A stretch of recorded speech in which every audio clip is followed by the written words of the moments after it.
The concert is part of a series of weekday activities sponsored by Get Out CNY, a group dedicated to providing daily diversions meant to entertain people in the Syracuse area.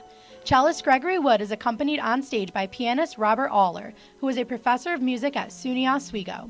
The two have performed Britten's sonata together only once before. I always wanted to perform this piece, and I never have, and this is the first performance I've ever had here in Syracuse of the Britten sonata.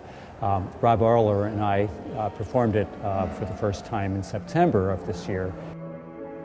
For Gregory Wood, there is a more personal connection to Benjamin Britten's music.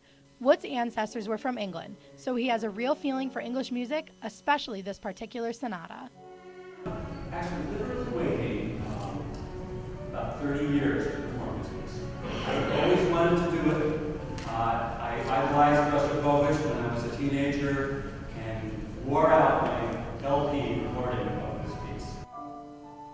Britten composed the piece that was performed today in 1960, and Wood says that he is still amazed by how ahead of his time Britten's compositions were. Benjamin Britten wrote many operas, chamber, and orchestral pieces like the one performed here today. Some of his most famous pieces include War Requiem, Turn of the Screw, and Peter Grimes. Wood describes the sonata performed today as a dialogue between the piano and the cello, and explains that it was written for special extended techniques on the cello. He composed such beautiful, resonant, but singing melodies. And he started off his career in a voice choir. Benjamin Britten's actual birth date was November 22, 1913.